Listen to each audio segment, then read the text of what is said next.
Oke, jadi di video kali ini gue akan coba ngebahas laptop gaming HP Victus 16 yang harganya udah turun, dan gue rasa laptop ini bisa jadi pilihan yang cukup menarik untuk di tahun 2024. Yaudah langsung aja, ini adalah videonya.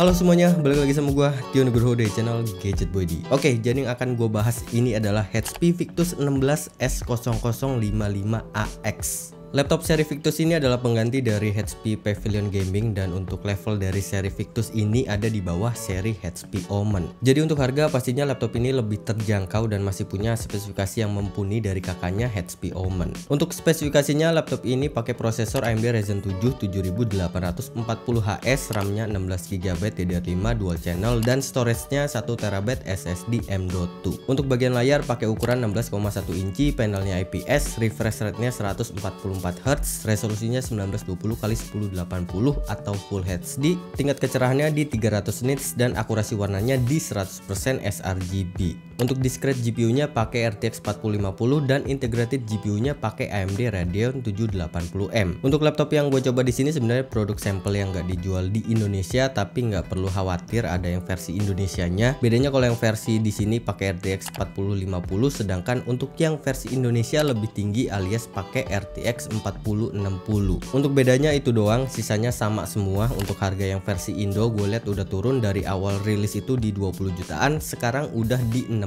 jutaan aja. Menurut gue dengan harga yang sekarang dan spesifikasi yang ditawarkan, laptop ini jadi pilihan yang menarik banget. Secara desain gue cukup suka sama desain dari laptop ini, kelihatan minimalis dan kesan gaming yang begitu minim. Warna biru gelapnya juga masih kelihatan kalem, dan branding Victusnya juga kelihatan simple. Jadi masih enak kalau buat dibawa ngantor atau ngampus. Secara dimensi dan bobot menurut gua laptop ini cukup standar buat di kelas laptop 16 inci, dan dia nggak bisa dibuka pakai satu tangan. Untuk keyboardnya dia pakai full size, jadi ada tambahan number pad di sebelah kanannya. Buat dipakai ngetik, keyboardnya termasuk nyaman buat dipakai. Tapi gua waktu pertama kali nyobain keyboard dari laptop ini itu agak kagok dan sering salah ngetik, soalnya posisi keyboardnya itu agak nyamping ke kiri, dan itu bikin gua butuh waktu buat membiasakan diri. Backlit keyboardnya dia ada warna putih dengan 2 tingkat kecerahan. Untuk touchpadnya cukup gede buat di kelas laptop gaming, dan posisinya itu juga agak nyamping ke kiri, jadinya lagi-lagi butuh adaptasi. Kalau untuk di bagian portnya, untuk port di sebelah kanan itu ada satu USB Type-C 3.2 Gen 1, 2 USB Type-A 3.2 Gen 2, 1 HDMI dan charging port. Di sebelah kiri ada satu LAN port, 1 USB Type-A 3.2 Gen 1 dan audio combo jack. Untuk di bagian layarnya dia bisa dibuka 150 derajat dan punya bezel yang cukup tipis di kanan kirinya, tapi masih tebal banget di bagian bawahnya. Untuk akurasi warnanya juga ada peningkatan dari seri pendahulunya yang awalnya cuma dapat di 60% sRGB, sekarang jadi 100% sRGB. Untuk produksi warnanya sebenarnya masih cukup oke buat dipakai multimedia, kerjaan casual, atau cuman buat dipakai gaming. Tapi buat kalian yang butuh akurasi warna yang akurat, ini masih jadi salah satu kekurangan dari laptop ini. Saran gue buat masalah ini, kalian bisa pakai monitor eksternal aja. Untuk audionya dia ada 2 di bagian bawah, dan dia pakai tuningan dari Bang & Olufsen. Untuk suaranya lumayan kencang, masih enak buat didengar, tapi yang nggak spesial banget. Dan kayak ginilah contoh suaranya.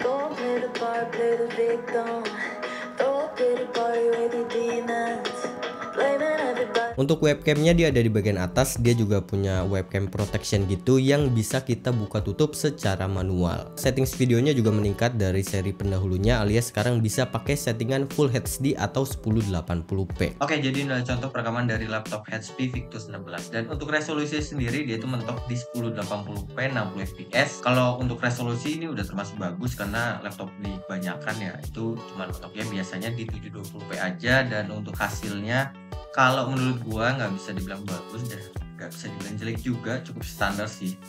Noise-nya juga masih banyak. Ini gua cuma pakai satu lampu aja.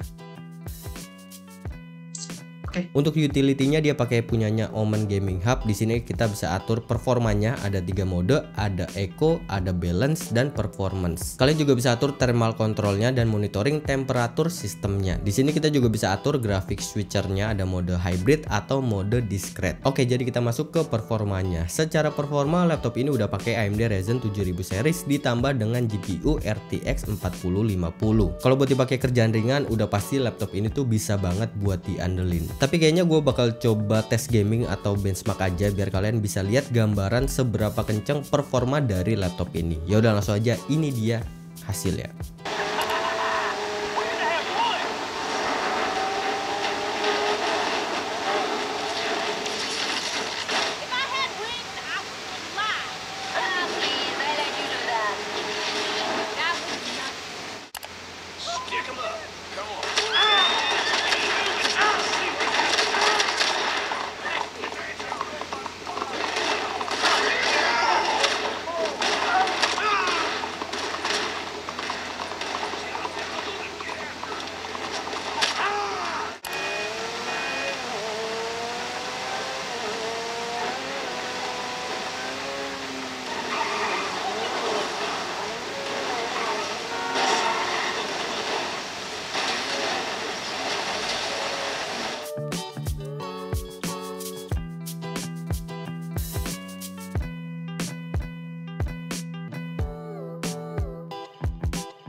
Oke, jadi secara performa laptop ini udah cukup bagus, frame rate-nya juga masih oke, dan pastinya buat dijadiin daily driver, laptop ini bisa banget buat diandelin. Saran gua kalau kalian mau main game di laptop ini, mau dapet FPS tinggi, bisa turunin settingannya ke medium atau ke low aja. Untuk sisi upgrade, sayangnya laptop ini cuma ada satu slot aja buat SSD-nya, jadi kalau mau upgrade ya mau nggak mau harus ganti bawaannya. Kalau buat RAM-nya dia udah dual channel, jadi kalian bisa nyicil satu-satu buat upgrade RAM-nya. Oke, kesimpulan.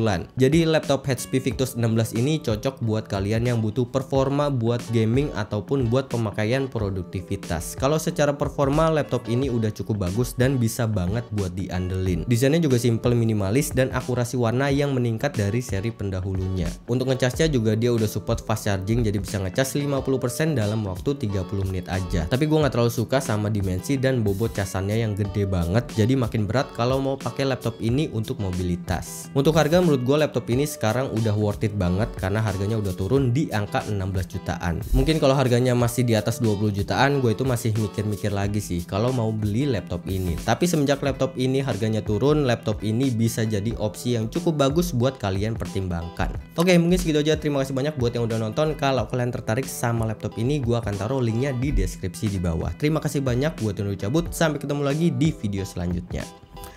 Dan jangan lupa kalau kalian ada pertanyaan, kalian bisa tambahin di kolom komentar di bawah. Semoga gue balas. Atau yang lain kalian bisa komen. Atau bantu komen juga, bantu balas juga. Oke. Welcome di 2024. Video pertama. Ya, walaupun laptop ini keluar di 2023.